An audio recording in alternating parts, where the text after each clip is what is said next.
How's it going, Outlaw Stars? Lindsay and I just watched the Solo movie that came out this past weekend, and I wanted to talk about it. This is going to be, as best as I can, a non-spoiler review. So just in case you want to go see it, I won't screw it up. Maybe in the future I'll talk more in depth about it, but I don't know. I thought I'd just give you a break on this. Solo, of course, is the film that's kind of mostly directed by Ron Howard. It stars, Alden,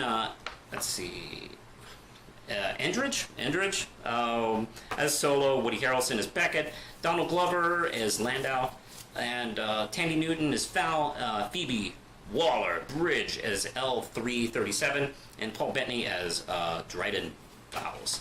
And okay, this is kind of a fill in the backstory of our beloved outlaw Han Solo, and we get to see essentially, his days growing up on the slums of this one planet. He kind of gets out, but his girlfriend is left behind, and he kind of decides to do everything he can to eventually get back to that.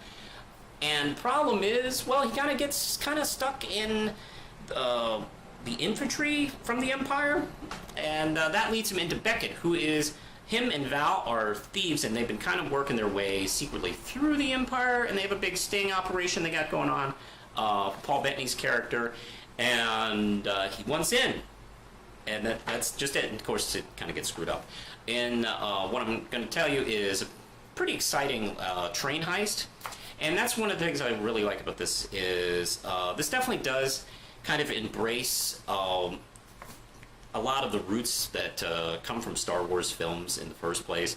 Yeah, it's kind of a space western. There's a little bit of a heist film mixed in here too, but man, I dig the space western kind of vibe of this film, which I'll be honest, little 7-year-old Manos, that's the thing he kind of fell in love with in Star Wars in the first place, is the bang bang shoot 'em ups and the spaceships. That's kind of what I saw Star Wars for the longest time before the Jedi take over on this whole franchise. And I kind of miss the bang bang shoot 'em ups, and this definitely does have that in spades, I think. Eldridge, I think, is really wonderful as Solo. He does what is kind of a smart move, is where he's not trying to imitate Harrison Ford, which would be a mistake, but he definitely finds that kind of place and that spirit of the character, and kind of lets it go. So you kind of get, okay, that I could see that this actor kind of blending in, becoming that other actor. So I think he does reach the heart of the character. Same thing with Donald Glover playing Lando, and he's absolutely wonderful. And he and L3, I think, are so good they're almost a problem for this movie, in that kind of rather see a Lando movie and him and L3 having some sort of adventure or something like that. They're really that strong. Glover is amazing. Why hasn't he been a huge leading actor? He's really great. That may be one of the big bright spots of the film, is that I feel like everybody's kind of taking a new look at Glover and going, wow, this guy's awesome. Let's put him in more stuff. He's really talented. He, Eldridge, finds who the character is without trying to imitate him.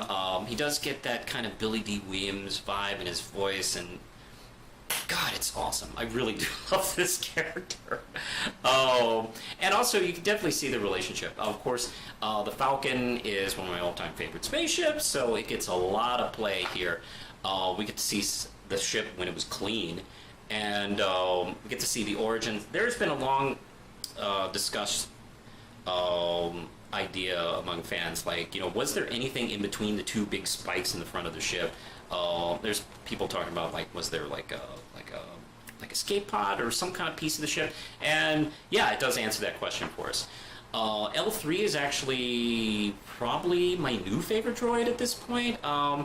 And what's kind of cool is, first, she's probably, there's been some other female voice droids in the Star Wars universe, but this is the first film with one in a leading role, with a name and a character, and, doing stuff and part of the plot. I really like how ornery and pissed off and grouchy she is. I like the fact that she does have a sense of anger about the servitude of droids, which is becoming more and more of a discussion. Like, hey, are these things slaves? They have, like, they seem to have personalities. They seem to have self-awareness, and they're treated like property. And I like that kind of discussion, because that's one of those things you don't think of when you create this stuff and you first get involved. You just have it, and I like, over time, the culture kind of like, feeds back into, the art, and that's one of the things that this film addresses. Like, okay, fans, maybe some droids are pissed off about it. There needed to be a lot more of her. Actually, if Glover and L3 could get back and just do a whole movie, there's talk of maybe Lando Calrissian film. I'm all in if that's really a deal. I got it. Anyway, also the film does a lot of, kind of who's screwing over who type of hijinks, with when you have a film that's kind of a heist film and everybody's kind of criminal and stuff like that. Woody Harrelson is great. I don't know. Is there a bad Woody Harrelson performance? I don't think so. He just shows up and he's Woody Harrelson. It's like, oh, great. Okay, I'm set with this character. And yeah, of course, the visuals is beautiful. And am I missing something? Like, oh yeah, this is a Ron Howard film, so his brother Clint has a small role in it. Always enjoy seeing Clint Howard in anything. I always regret that he doesn't have more of a role. It'd be great if he could just say, fuck my donkey, maybe just once in this movie. Oh, actually, wait, this is a Star Wars movie. Fuck my Banta. Come on, that'd be great. So yeah, it's great seeing him pop up.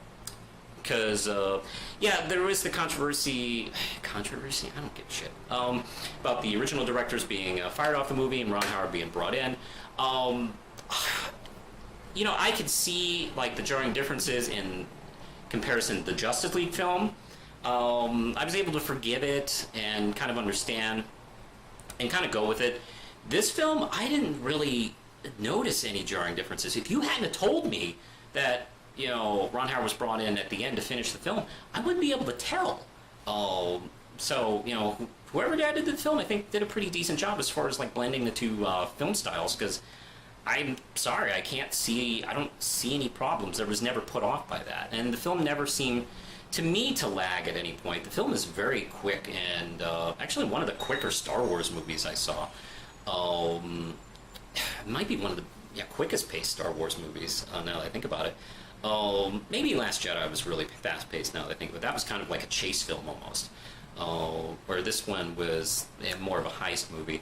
I liked it a lot. It's obviously not the most in-depth film. It doesn't have a whole lot to say so much about our world and society. We do get to see some interesting parts of the Empire and people just living in it or running through it.